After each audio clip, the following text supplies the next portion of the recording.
जो खैरात मिलती आई अब चाइना से वो रुक जाएगी। इधर बलूच विद्रोहियों ने साफ कर दिया कि बलूचिस्तान की जमीन पर चीन की दादागिरी और पाकिस्तान की लूट अब और बर्दाश्त नहीं होने वाली। तो सवाल यह कि क्या बलूचिस्तान के चक्रव्यूह में फंसकर बीजिंग का बेल्ट एंड रोड का सपना हमेशा के लिए दफन हो जाएगा? इन्हीं तमाम पहलुओं का विश्लेषण आपके सामने रखेंगे। साथ ही आपको बताएंगे कि कैसे पाकिस्तान को निगलने के फिराक में है चालबाज ड्रैगन यानी कि चीन। लेकिन सबसे पहले जानिए कि इंटरनेशनल मॉनेटरी फंड यानी कि IMF और वैश्विक रेटिंग एजेंसी के आधिकारिक आंकड़ों के मुताबिक पाकिस्तान पर कुल विदेशी कर्ज का लगभग 30% से ज्यादा हिस्सा अकेले चाइना का है। पाकिस्तान इस कर्ज के केवल ब्याज को चुकाने के लिए नया कर्ज ले लेता है, जो कि मुनीर लैंड के लिए एक ऐसा डेब्ट ट्रैप है जिससे निकल पाना पाकिस्तान के लिए इम्पॉसिबल यानी कि नामुमकिन। इसके अलावा अपने निवेश के जरिए भी चाइना पाकिस्तान पर लगातार प्रेशर बनाता आया है। दरअसल पाकिस्तान में का सबसे बड़ा और अहम निवेश एनर्जी सेक्टर में हुआ है, जिस पर चीन ने लगभग $33 अरब खर्च किए। CPEC के पहले चरण में इसका मुख्य उद्देश्य पाकिस्तान के गंभीर बिजली संकट को दूर करना था। वहां उद्योगों को चालू कर चीनी प्रोजेक्ट्स के लिए रास्ता साफ करने का मकसद था चीन का। इस निवेश के तहत चीन ने पाकिस्तान में बड़े पैमाने पर कोयला, हाइड्रो, सोलर और न्यूक्लियर पावर प्लांट्स लगाए थे। और इसी भारी भरकम चीनी निवेश ने पाकिस्तान के लिए एक बड़ा संकट पैदा कर दिया है। ये सभी प्रोजेक्ट्स चीनी कंपनीज की ओर से इंडिपेंडेंट पावर प्रोड्यूसर्स मॉडल पर लगाए गए, जिनका भुगतान पाकिस्तान को अमेरिकी डॉलर में करना पड़ता है। और इसके चलते यह पाकिस्तान के लिए एक बड़े कर्ज के जाल में तब्दील हो चुका है। मतलब एनर्जी सेक्टर में जो निवेश चाइना ने पाकिस्तान में किया वो पाकिस्तान के लिए मुश्किलें बढ़ा रहा है। इसके अलावा पाकिस्तान के इंफ्रास्ट्रक्चर और ट्रांसपोर्ट को आधुनिक बनाने के लिए चीन ने अब तक $11 अरब का निवेश किया है पाकिस्तान। और इस भारी भरकम पूंजी का मुख्य उद्देश्य पाकिस्तान में सड़कों, हाईवेज और रेलवे का ऐसा मजबूत नेटवर्क तैयार करना है जो चीन के शिनजियांग प्रांत को सीधे अरब सागर में स्थित ग्वादर पोर्ट से जोड़ सके। और इसी निवेश के तहत पूरे बड़े प्रोजेक्ट्स लागू किए गए। इस विकास के पीछे चीन का अपना बहुत बड़ा रणनीतिक और व्यापारिक हित छिपा हुआ है। इस ट्रांसपोर्ट नेटवर्क के जरिए चीन को मध्य पूर्व, अफ्रीका और यूरोप के देशों तक पहुंचने के लिए एक वैकल्पिक समुद्री रास्ता मिल जाता है। हालांकि ऊर्जा क्षेत्र की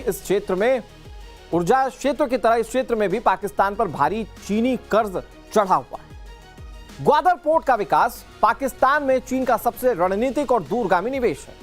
बलूचिस्तान प्रांत में स्थित इस गहरे पानी के बंदरगाह और स्मार्ट सिटी परियोजना का मुख्य उद्देश्य चीन को हिंद महासागर और अरब सागर तक सीधी पहुंच देना है। चीन के इस प्रोजेक्ट के तहत ग्वादर को एक आधुनिक अंतर्राष्ट्रीय व्यापारिक हब बनाने के लिए अरबों डॉलर का निवेश किया गया।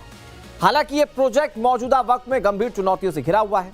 स्थानीय बलूच समुदाय इसका जमकर विरोध कर रहे हैं, क्योंकि उनका मानना यह है कि इस विकास से उन्हें बेदखल किया जा रहा है और चीनी नागरिकों का कब्जा इलाके में बढ़ता जा रहा है। चीन पाकिस्तान में स्पेशल इकोनॉमिक जोन बनाने के लिए बड़ा निवेश कर रहा है और इस पर जो मुख्य उद्देश्य है कि पाकिस्तान में औद्योगिक क्रांति आए, चीनी कंपनीज को अपनी मैन्युफैक्चरिंग यूनिट्स पाकिस्तान में शिफ्ट करने के लिए आकर्षित करने की कोशिश।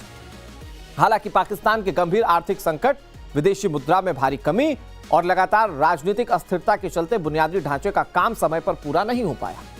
इसके अलावा पाकिस्तान में सुरक्षा की बिगड़ती स्थिति और चीनी नागरिकों पर होने वाले हमले ने चीन के निवेशकों के भरोसे को पूरी तरह से डिगा दिया है। हालांकि चीन के इस भारी भरकम निवेश का मकसद पाकिस्तान का विकास कतई नहीं है।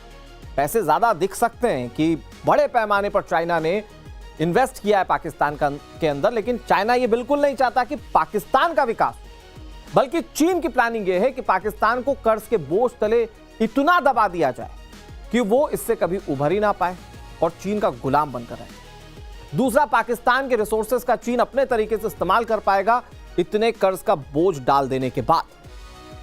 अब आपको कुछ तस्वीरें दिखाते हैं जो आपको साफ कर देंगी कि क्यों चीन आज पाकिस्तान से उल्टे पैर भागने को मजबूर हो गया। कैसे बलूचिस्तान के विद्रोहियों ने पाकिस्तानी हुकूमत और चीनी दादागिरी की कमर तोड़कर रख दी है, आपको कुछ तस्वीरों में पता चलेगा। ये जो तस्वीर आप देख रहे हैं, सबसे पहले देखिए। ये 26 मार्च 2024 की तस्वीर। पाकिस्तान की खैबर पख्तूनख्वा में सुसाइड अटैक बॉम्बिंग में 5 चीनी नागरिक मारे गए थे। बताया गया कि आत्मघाती हमलावर ने विस्फोटकों से भरी कार चीनी नागरिकों के काफिले में घुसा दी और स्थानीय पुलिस के मुताबिक चीनी नागरिकों पर इस्लामाबाद से कोहिस्तान जाने के दौरान यह हमला किया गया। इस हमले में 5 चीनी नागरिकों की मौत हुई थी। चीन तिलमिला उठा था, कई चाइनीज इसमें घायल हुए थे। अब मैं आपको दूसरी तस्वीर दिखाता हूं। ये जो दूसरी तस्वीर आप देखेंगे, ये 7 अक्टूबर 2024 की कराची के जिन्ना इंटरनेशनल एयरपोर्ट के बाहर port Qasim electric power company के चीनी काफिले पर यहां भी भीषण आत्मघाती हमला हुआ और यह हमला कार के माध्यम से ही किया गया। इस हमले में 2 चीनी इंजीनियर्स की मौत हो गई, कई घायल हो गए थे और इस हमले की जिम्मेदारी बलूच लिबरेशन आर्मी यानी कि बीएलए ने ली थी। अब आपको मैं एक और तस्वीर दिखाता हूं। यह 26 अप्रैल 2022 की तस्वीर, यह आ गई टीवी स्क्रीन पर। पाकिस्तान के इतिहास में एक महिला आत्मघाती हमला हुआ और टारगेट पर थे पाकिस्तान के सदाबहार दोस्त चीन के नागरिक। वीडियो में देखा जा सकता है कि फिदाइन हमलावर महिला सड़क पार करके कन्फ्यूजन्स इंस्टीट्यूट के बाहर जाकर खड़ी हो जाती है और जैसे ही वहां चीनी नागरिकों को लेकर वैन पहुंचती है, फिदाइन महिला हमलावर खुद को उड़ा लेती है और इस हमले में 3 चीनी नागरिकों की मौत हो गई और चीनी नागरिकों की मौत होने के बाद चाइना यह समझ गया कि उनका विरोध किया जा रहा है पुरजोर तरीके से और इसीलिए वो कह रहा है या तो सुरक्षा दो और या तो फिर हम अपना बोरिया बिस्तर बांध के जा रहे हैं। इस वक्त पूरा पाकिस्तान ये मानकर चलिए कि बारूद के ढेर पर बैठा हुआ है, या तो ऐसे बैठा हुआ है जो उसकी स्थिति है या बारूद के ढेर पर बैठा है। एक तरफ पीओजेके में आग लगी हुई है, दूसरी तरफ बलूचिस्तान सुलग रहा है। स्थिति यह है कि चीन पाकिस्तान इकोनॉमिक कॉरिडोर यानी कि सीपीईसी, जिसे पाकिस्तान अपनी तकदीर बदलने वाला प्रोजेक्ट मानता है, आज वही उसके गले की फांस बन चुका है। ग्वादर से लेकर कराची तक चीनी नागरिकों और उनकी परियोजनाओं पर लगातार आत्मघाती हमले हो रहे हैं और चीनी नागरिक सोचते हैं पता नहीं कब हम पर कौन सा अटैक हो जाएगा। बलूच प्रदर्शनकारी साफ कहते हैं कि चीन उनके संसाधनों को लूट रहा है और पाकिस्तान की सरकार इसमें बराबर की हिस्सेदार है। कैसे, मैं आपको ये थोड़ा समझाने की कोशिश करूं। दरअसल पाकिस्तान के बलूचिस्तान प्रांत में स्थित ग्वादर पोर्ट चीनी निवेश के खिलाफ हो रहे विरोध का सबसे बड़ा गढ़ बन चुका है।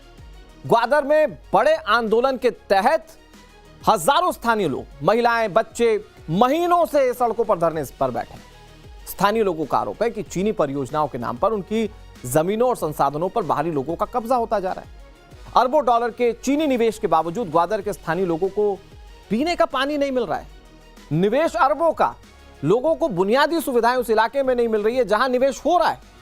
बिजली, दूसरी स्वास्थ्य सुविधाएं, ये सब नहीं मिल रही है लोगों को और इससे चीन और पाकिस्तानी हुकूमत के खिलाफ आक्रोश स्थानीय जनता का बढ़ता जा रहा है। इसके अलावा उत्तरी बलूचिस्तान का चागाई जिला चीनी निवेश के खिलाफ असंतोष का एक बहुत बड़ा केंद्र बन चुका है। सेंदक और रेको डिक, ये अरबों डॉलर की खनन परियोजनाएं इन इलाकों में स्थित हैं और इसके खिलाफ इस इलाके में बीएलए जैसे विद्रोही गुटों ने चीनी काफिलों और सुरक्षा बलों पर लगातार हमलों को तेज कर दिया है।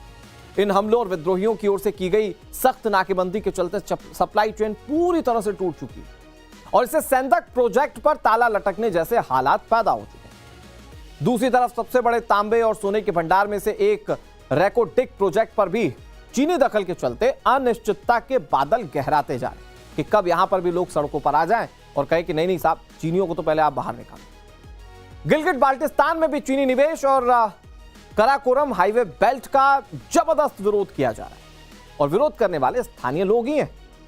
चीनी कंपनीज की ओर से स्थानीय लोगों को रोजगार ना देने और उनकी जमीनों का उचित मुआवजा ना मिलने पर आम जनता बेहद ज्यादा आक्रोशित है और इसी विरोध के चलते स्थानीय प्रदर्शनकारियों और व्यापारियों ने कई प्रमुख जगहों पर कराकोरम हाईवे को पूरी तरह से ब्लॉक कर दिया। चीनी सामानों की आवाजाही पूरी तरह से यहां रोक दी गई। यह साफ दर्शाता है कि सीपीईसी के मुख्य व्यापारिक रूट पर चीनी कंट्रोल को लेकर स्थानीय लोग अब खुलकर बोलने लगे और उनके बोलने के बाद पाकिस्तान की सरकार बैकफुट पर है और इसीलिए चाइना को चिट्ठी लिखकर कहना पड़ रहा है, भैया पहले सुरक्षा। इसके अलावा खैबर पख्तूनख्वा में भी चीन के हाइड्रो पावर इन्वेस्टमेंट के खिलाफ हिंसक विरोध चल रहा है। चीन इस इलाके में अरबों डॉलर की बड़ी परियोजनाओं का निर्माण कर रहा है, लेकिन इन्हें टीटीपी जैसे संगठनों के कड़े विरोध का सामना करना पड़ रहा है। टीटीपी चीनी निवेश को अपने संप्रभुता पर हमला मानता है और चीनी इंजीनियर्स को सीधे निशाना बना रहा है। इन घातक हमलों के बाद बीजिंग ने कई बार परियोजनाओं पर काम तक रोक दिया और पाकिस्तान सरकार से सुरक्षा चूक के लिए अरबों रुपए के मुआवजे की मांग की है।